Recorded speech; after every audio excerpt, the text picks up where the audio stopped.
Antum setelah membaca Al-Fatihah, seharusnya antum mencari surat-surat yang dibacakan sesuai dengan kebutuhan antum. Cari ayat-ayat yang sesuai dengan kebutuhan kita. Karena dari Al-Fatihah sampai dengan An-Nas itu semua berisi kebutuhan kita. Saya baca cepat ya. Tapi nggak usah ditulis. Saya ulangi, tidak usah ditulis. Ya, saya bacakan saja. Misal, sebelum lahir, tadi kan ikhtiarnya Quran surah kedua Quran surah ketiga ayat 38 sampai 39. Keadaannya Quran surah 19 ayat kedua sampai dengan ayat ke-11-nya. Begitu dia mulai mengandung, bagaimana kandungannya supaya baik, Quran surah ke-7 ayat ke-189. Begitu dilahirkan, bagaimana supaya ASI-nya mengalir lancar, anaknya tumbuh menjadi anak yang saleh, Quran surah kedua ayat 233. Begitu usia 2 tahun ke atas, dia mulai belajar bagaimana supaya dekat dengan Allah, baik dengan orang tuanya, baik dengan tetangganya, Quran surah ke-31 ayat 13 sampai dengan ayat 19-nya. Kemudian dia mulai belajar supaya cepat menangkap pelajarannya, Quran surah 9 ayat 122. Supaya meningkat prestasinya, Quran surah 58 ayat yang ke-11. Kemudian dia mulai meningkat lagi pendidikannya, mulai mendapatkan teman-teman bergaul, bagaimana supaya tidak bisa merubah keadaannya, supaya lebih dekat dengan Allah, tidak terjebak dalam pergaulan bebas, Quran surah ke-49 ayat ke-13-nya. Ada yang serius datang mau melamar, bagaimana menyikapinya, Quran surah ke-4 ayat yang ke-4.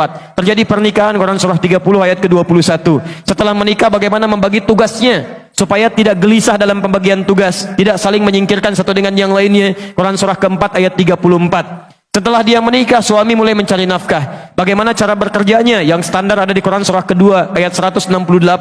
Kalau mendapatkan ingin yang lebih mudah lagi, Quran surah kedua ayat 172. Kalau belum berangkat, rizkinya sudah menunggu dia, Quran surah 7 ayat ke-96-nya. Kemudian dalam bekerja ini tidak mudah. Istri harus merawat anaknya, merawat rumah tangga. Kadang-kadang anaknya sulit diatur, mengatakan pada perintah ibunya, mengatasinya, Quran surah ke-17 ayat ke-23. Itu dua-duanya sama-sama capek. Jangan dikira yang pergi ke kantor saja. Ibu pun merawat anak juga kadang-kadang ada rasa lelah. Bagaimana mengatasinya? Kalau lelah-lelah sedikit, itu ada di Quran surah ke-26 ayat ke-80. Kalau sudah mulai menjadi penyakit, bahkan kata dokter nggak ada obatnya, bagi Allah nggak ada yang mustahil. Quran surah ke-21 ayat 83 sampai dengan 84. Kadang-kadang Anda yang bekerja, ada orang yang tidak suka dengan Anda. Ada yang usil, ingin menyingkirkan Anda, menyungkurkan Anda. Ada perlindungan dari Allah di Quran surah ke-17 ayat 79 sampai dengan 81.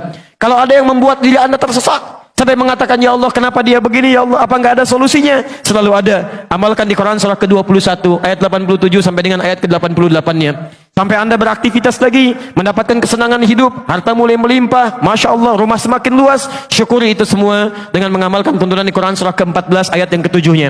Tapi ketika datang ujian, tingkat ujian bisa macam-macam. Ada yang ringan, yang menengah, kemudian yang kuat. Pelajari itu supaya siap menghadapinya. Di Quran surah kedua ayat 214. Solusinya di Quran surah ketiga ayat 142. Cara sabarnya di Quran surah kedua ayat 155 sampai 157. Sampai Anda terus berkembang, usia 40 tahun, orang tua masih ada, ingin berbakti pada orang tua, ada di Quran surah ke-46 ayat yang ke-15-nya. Sampai kemudian Anda semakin sepuh mengatakan, ya Allah, apakah saya akan hidup untuk selamanya? Tidak. Satu saat kamu akan meninggal. Bagaimana cara meninggalnya, ya Allah? Kamu akan kedatangan maut di Quran surah ketiga ayat 185. Maut itu datang lewat malaikat yang diutus, Quran surah 32 ayat yang ke-11. Bagaimana cara diambilnya, ya Allah? Kalau kamu ingin tenang diambilnya, kerjakan amal soleh, maka kamu akan dipanggil dengan kalimat yang menenangkan. Ya ayyatuhan nafsul mutmainnah, Quran surah 89 ayat 27 sampai dengan ayat 30. Tapi kalau kamu banyak amal salah, tidak ada amal soleh, maka panggilannya akan sedikit menegangkan. Quran surah ke-8 ayat ke-50 sambil dipukulin malaikat. Ya Allah, saya telah mengalami malam pertama di alam dunia. Bagaimana malam pertama di alam kubur? Apakah menyenangkan atau ada persoalan? Kalau ingin senang, Quran surah ke-3 ayat 169 sampai 172. Kalau kamu ingin sedikit menegangkan sambil ditampakkan neraka jahanam dari mulai pagi sampai dengan sore, boleh, ada di Quran surah ke-40 ayat 46 sampai dengan 47-nya. Ya Allah, bagaimana suasana hisab? Apakah menyenangkan atau tidak? Kalau kamu ingin masuk surga tanpa hisab, langsung masuk mendapatkan berita gembira surga, ada amalannya di Quran surah kedua ayat 25. Tapi kalau kamu misalnya banyak amal salahnya, mengabaikan perintah Allah, bahkan kamu bisa masuk neraka tanpa hisab. Ada di Quran surah ke-18 ayat 100 sampai dengan 101-nya.